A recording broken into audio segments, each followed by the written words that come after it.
Sea, sun, and beautiful landscapes, which you have probably seen a couple of them during your stay in Turkey. And Turkey has been also on the Silk Road for many centuries with the harmony and mixture of Orient and Occident, combining contemporary and traditional. And Turkey has been also a homeland for many worldwide known successful people like founder of Republic of Turkey, Mustafa Kemal Atatürk, or Nobel Prize winner, or Dr. Oz, etc. But I'm not going to be talking about the beauties or celebrities of Turkey today, but the investment environment of Turkey and the opportunities in Turkey.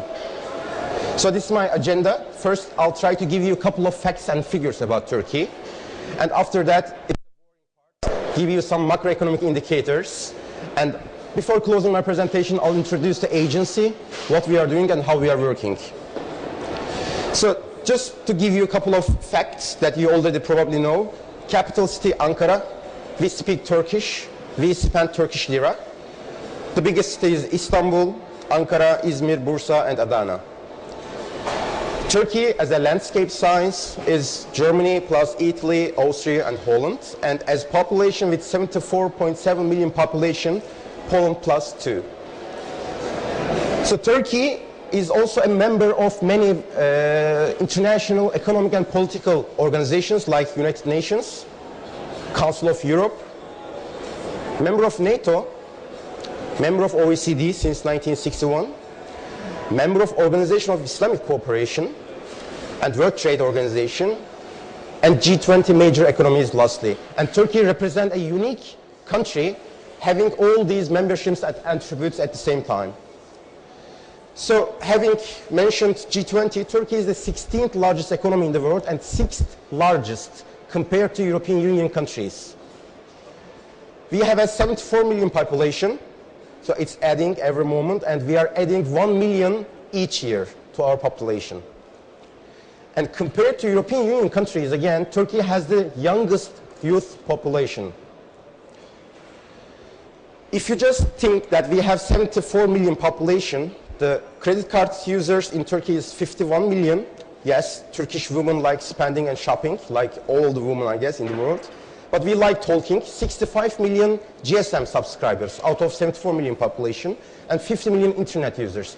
Why am I sharing those figures? Because Turkish people, Turkish consumers are very fond of new technologies. They are very sophisticated consumers. Turkey is also 17th largest automotive producer and 6th largest, again, compared to European Union countries. Out of 3 TVs sold in Europe, 1 is manufactured in Turkey. Turkey, again, the 10th largest steel producer and 2nd largest compared to European Union countries. And out of 225 international contractors, 31 are Turkish, doing very hard work in Turkey, but also abroad, coming 2nd after China internationally. This one, Maltese Falcon, is manufactured in Turkey. So Turkey is the 5th largest shipbuilding country and 3rd largest mega yacht producer as well. Well, Turkish Airlines has been the fastest growing airline in Turkey and named as the best airline by Skytrax in 2011 and 2012, and also flying to 90 countries, which is also unique in the world. Well, when it comes to tourism, it's not possible not to talk about Turkey, since Turkey is the 6th most visited country in the world with over almost 30 million people. We counterchange or transpose this idea with the investors and money as well, because money also goes where they feel safe and comfortable as the tourists. This is the export revenues of Turkey. As of 2011, Turkey reached 24 billion of export revenues. So you have seen a couple of these scenes probably. Napoleon Bonaparte once said, if there was one country in the world, its capital would be Istanbul. So we tell also investors and international companies, Turkey is not only a place to work, but also a fascinating place to live. So just give you a couple of macroeconomic indicators to give you a general idea about Turkey. Turkey reached to 772 billion of GDP as of 2011, which makes Turkey the biggest economy in the region. And size of the economy is of course important, but how about the growth rate?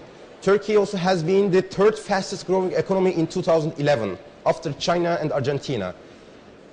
And according to the projection of OECD, under the member of OECD countries between 2012 and 2017, Turkey again will be the fastest growing economy among all OECD countries. Well, this is another criteria, Maastricht criteria, probably you are well aware of it. The government's gross debt stock to GDP may not be more than 60%. This is the criteria of Eurozone countries. Turkey is doing very well since 2004 on this, whereas European Union 27 average is 82.5% as of 2011. Another Maastricht criteria is that government's budget balance to GDP ratio cannot be more than -3%, and Turkey is doing well on this as well since 2005, whereas European average is 4.5 last year. This is the inflation that we have. It's 9.2, but I should correct it. It's now 8%. There's still room for the improvement, of course. We can do better. But if you just look at where we came from, we also experienced 100% inflation in this country. Turkey is doing still quite well on this. And this is the population pyramid of Turkey on the left side and Europe on the right side. Average age of Turkey at the moment is 29.7. So it's a young country. But of course, being young is a potential, but as long as you can manage this young population. This is the education numbers. So we have over 20 million students and over 600,000 high school graduates each year, and another over 500,000 university graduates each year from 166 universities in Turkey. There's another important figure that I'd like to share. Till 2004, defense was taking the lion's share of Turkish government budget expenditure. But since 2004, education is getting the biggest share from the budget expenditures. And also Turkey is a fine place to find available skilled labor force in terms of engineers, qualified engineers or senior managers. Another maybe soft factor that we keep hearing from international investors, Turkish people are also very adaptive to do business with neighboring countries.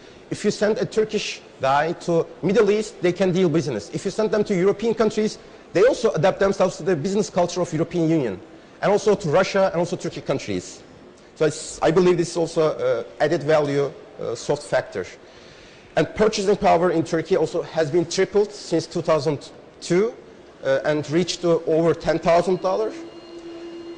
And along with this, the income distribution has been also going better in Turkey. If you look at in 2002 figure, percentage of the poor people living less than $4.3 per day was 30%, and it decreased continuously, and it's now 3.6% as of 2010.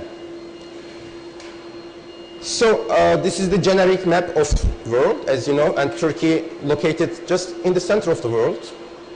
But if it's not accepted, then Turkey is located at the most promising markets of the world.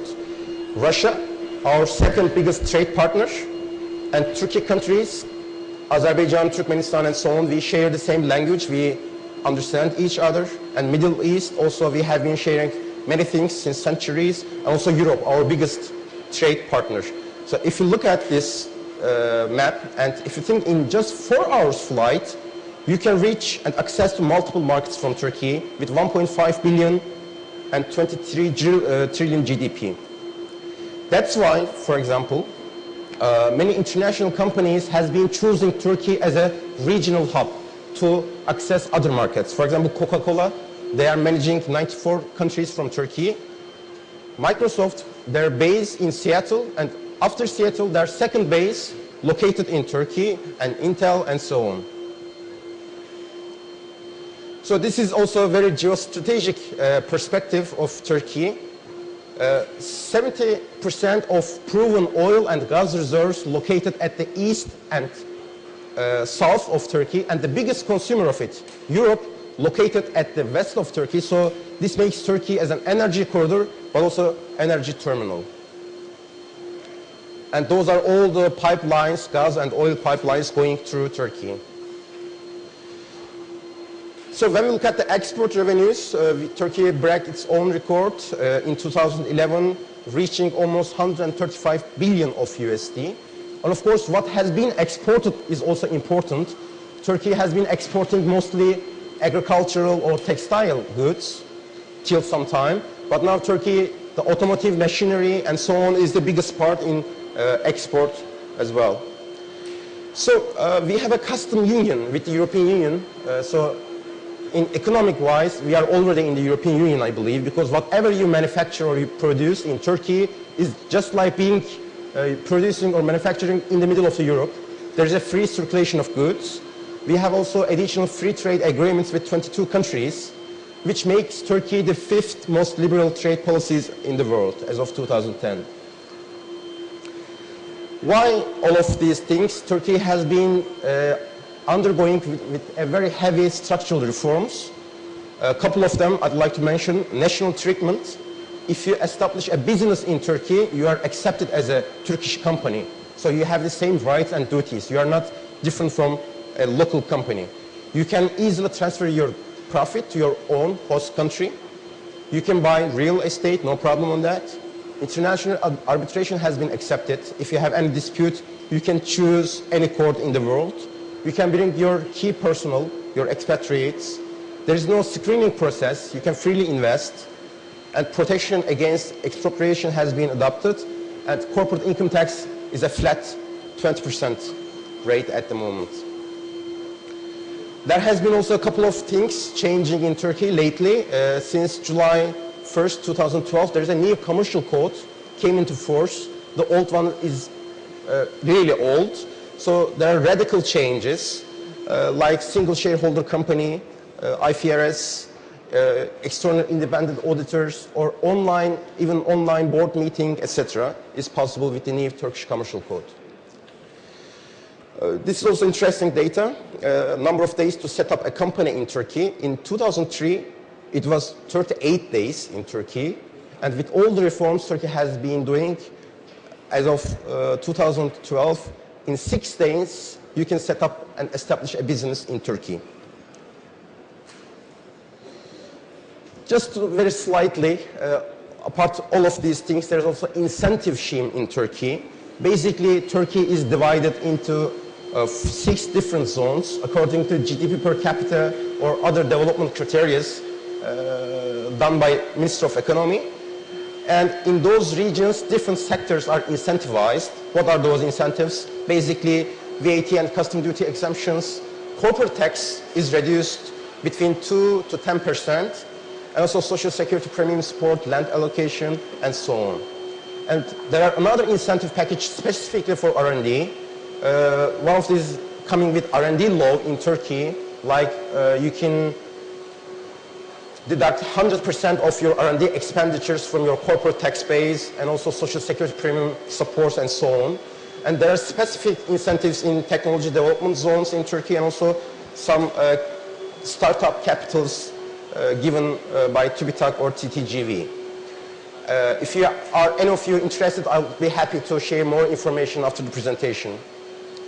So in all of that, if you look at the graph on the left side, between 1972 and 2002, in 30 years' time, the whole foreign direct investment that Turkey could attract was only $15 billion. And between 2003 and 2011, in 9 years' time, this increased to $110 billion. And if you look at the graph on the right side, it's the cumulative number of companies with foreign capital established in Turkey. In 2002, it's 5,600, and as of 2011, it's almost 30,000 companies. So just before the end, I'd like to introduce ourselves, who we are. Our full name is Republic of Turkey, Prime Ministry, Investment Support and Promotion Agency of Turkey. We are attached directly to His Excellency Prime Minister Mr. Recep Tayyip Erdogan and reporting to him. All of my colleagues and myself, including myself, we are coming from private sector so that we can understand the mentality and mindset of the international investor better. We are totally confidential and working free of charge. And just to wrap up again, why Turkey? A successful economy since 2002, strong and young domestic market, geostrategic location, and also improving investment climate and investment environment. Those are a couple of the investors who are already invested in Turkey in ICT and electronics. And this is our international motto. If you want to have more power for your global business, when you see the button, just push the button and then you'll see our flag and invest in Turkey with you. So thank you very much for your attention.